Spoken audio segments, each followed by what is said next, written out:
आपने ज़रा जब इमरान खान साहब से मुलाकात की उसके बाद आपने इंटरव्यू दिया और आपने कहा कि मैंने कमिटमेंट की है खान साहब से कि मैं किसी के खिलाफ कुछ नहीं बोलूँगा और मैं अब जाके पार्टी को मोबिलाइज़ करूँगा और सड़कों पर निकालूंगा। मगर आप पहले भी पार्टी को सड़कों पर निकाल रहे थे। आपने पंजाब में, खैबर पख्तूनख्वा में, कराची तक आके प्रोटेस्ट किया, मगर आपका अपना भी तो एक गिला था कि मेरे खिलाफ पार्टी के अंदर सियासत हो रही है। कि इमरान खान साहब ने आपको भी ये कमिटमेंट दी है कि वो सियासत नहीं होगी, अगर उनके कोई कान भरेगा तो वो फिर ऐसा नहीं कि उस पर यकीन कर लेंगे और आपकी भी बात सुनेंगे? खान साहब ने मुझे ये एडवाइस किया कि अगर मेरे हवाले से कोई उनके कान भरता है या मेरे ख़िलाफ़ मीडिया पे बोलता है तो खान ने मुझे ये कहा कि बजाय मीडिया पे जवाब देने के मैं उनको आगाह करूं। तो लिहाजा ऐसे जितने भी लोग जो हैं वो लबकुशाई करेंगे तो लाज़िमन मैं खान साहब को बताऊंगा और मैं आज ख़ुद खान साहब के इस बात का एहतराम करते हुए मीडिया पे उनको जवाब नहीं दूँगा।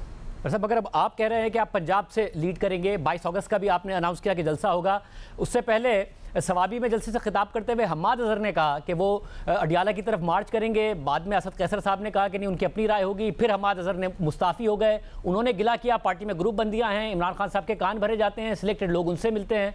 उनकी तरफ से भी ये गिला सामने आया। हम्माद अजहर साहब की बात किसी हद तक दुरुस्त है कि ये खान साहब से मुलाकातें कंट्रोल्ड होती हैं। गर्चे ये तमाम मुलाकातों के लिए रिट पिटीशन मैंने दायर की थी, मैंने ये मेकैनिज़म जो है डेवलप किया, लेकिन बाद में जो जिस तरीके से मुलाकातें हो रही हैं, मेरा ख़्याल है कि हर मकतबा फ़िक्र पार्टी के जितने मकतबा फ़िक्र हैं उन सब को खान तक रसाई होनी चाहिए ताकि मुकम्मल फीडबैक जो है खान के पास जाएँ और ये ना हो कि मखसूस लोग जाएँ और वो ही कंट्रोल करें। दूसरी बात यह है कि ये जो एहतजाज हम्माद अजहर साहब की आपने बात की, हम्माद अजहर साहब की बात दुरुस्त है, लेकिन अगर वो या कोई भी दोस्त पार्टी में पंजाब में या पाकिस्तान भर में एहतजाज की सरबराही संभालना चाहता है, मैं खान साहब के पास गया, खान साहब से मैंने न कोई वजारत मांगी न कोई ओहदा मांगा, जो हुआ उसका गिला शिकवा किया कि ये नहीं होना चाहिए था। खान साहब ने इससे इत्तेफाक किया और खान साहब ने अपना भी गिला किया, लेकिन मैंने खान साहब को सिर्फ इतना ही कहा कि मैं ज़ाती तौर पे समझता हूँ कि आपको बाहर निकालने या मैंडेट की रिकवरी या इस काज या इस तहरीक की कामयाबी तभी मुमकिन है कि हम अवामी एहतजाज कर सकें। खान साहब को चूँकि 1-1.5 साल में अवामी एहतजाज के हवाले से मेरे किरदार का अच्छी तरह इल्म है, तो उन्होंने मुझे कहा, लेकिन आज भी आपके तवज्जुह से पूरी पार्टी और कौम को कहना चाहता हूँ कि अगर ये सरबराही या ये एहतजाज की जिम्मेदारी कोई और अपनाना चाहता है तो मैं उसके कारकुन के तौर पे उनके पीछे हूँगा। मुझे कोई शौक़ नहीं है कि मैं या इसमें कोई नाम कमाऊँ या अपनी शोहरत के लिए। ये एक ज़िम्मेदारी है कौम के लिए, पाकिस्तानियों के लिए, उनके बेहतर मुस्तकबिल के लिए, जिससे नंबरदाज़मा होना है। मतलब अब ज़ाहिर सवाबी में तो जलसा किया, मगर इस्लामाबाद में जलसे के हवाले से पार्टी ने मुतअद्दिद दफ़ा ऐलान किए, फिर इजाज़त का मसला हुआ, फिर पार्टी ने कहा कि जी हुकूमत अदूली हो रही है। आप ये कह रहे हैं 22 को हर हाल में होगा, अब चाहे पुलिस रोके, चाहे इजाज़त मिले ना मिले, और इस्लामाबाद में होगा।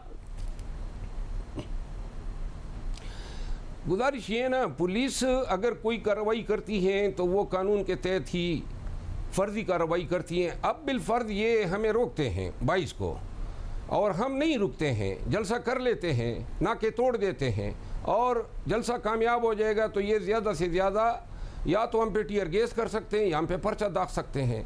अगर ये पर्चा दर्ज कर देते हैं तो हमारे पास एक इंतहाई बय्यन दलील है कि जब हाई कोर्ट ने कहा कि कर लें तो फिर पुलिस किस तरह पर्चा कर सकती है। लिहाजा इस्लामाबाद के हदूद तक तो पुलिस की कार्रवाई नहीं, क्योंकि रोकेंगे भी तो तब भी हम रुकने वाले नहीं हैं। अलबत्ता पंजाब के जो काफिले आएंगे उन काफिलों के रास्ते में ये रुकावट ज़रूर डालेंगे और इसीलिए ये पैगाम मैंने दिया है कि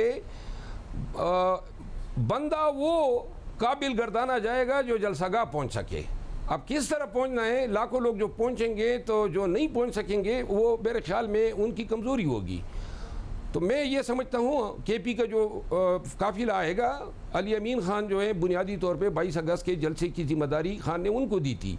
अब उन्होंने मेरे साथ बातचीत के बाद हमने ये डिसाइड किया कि पंजाब, पिंडी, इस्लामाबाद ये जो काफिले होंगे इनको मैं संभालूंगा। अंदरूनी अगर कोई रुकावटें हैं उनसे निपटेंगे और फिर उनके काफिले को हम रिसीव करेंगे। KP का काफिला जो है बहुत बड़ा होगा और तमाम क्रेनें और तमाम लवाजिमात के साथ आएंगे, तो अगर ये छोटा सा जो मोटरवे का एरिया आता है, अगर इसमें किसी को रोकेंगे तो मेरा ख्याल है रोक नहीं पाएंगे। और इस्लामाबाद और पिंडी में हम इतने ऑर्गेनाइज्ड हैं कि हम इनका जो है सामना अच्छी तरह कर सकते हैं। सब और कोई 9 मई टाइप सिचुएशन पैदा हो जाए क्या पार्टी के अंदर, ये खदशा पाया जाता है? इमरान खान को ये खदशा है कि 9 मई की एक और सूरत हाल हो सकती है जिसकी वजह से पार्टी हिचकिचा रही थी, मगर आपने तो अब ये कह दिया कि अगर 9 मई हुआ तो फिर जिम्मेदार मैं ही हूँ। शाहजेब साहब, 9 मई मतलब ये हम कोई असला डंडा कोई पेट्रोल बम लेकर तो नहीं जा रहे हैं। हम निहत्ते होंगे, पीसफुल होंगे। अब अगर 9 मई की सूरत में कोई हम पे टीयर गैस या गोली चलाना चाहता है और 9 मई बनाना चाहता है 9 मई, तो हम रोक तो नहीं सकते हैं। लेकिन इस डर से जलसा ही न करें। एहतजाज का हक जो आर्टिकल 16 आईन पाकिस्तान देता है उससे दस्तबरदार हो जाए कि जी 9 मई हो जाएगा या रियासत जो है हम पे केसेस बना देगी। इसीलिए मैंने ये कहा है कि हम पुरअमन रहेंगे, लेकिन अगर रियासत ने या हुकूमत ने या इदारों ने हम पे तशद्दुद करने की कोशिश की या गोलियां चलाई तो फिर पूरा पाकिस्तान उठेगा और फिर ये नहीं माना जाएगा कि जनाब यारी 9 मई हुआ था और 9 मई के बाद ये दूसरा हुआ।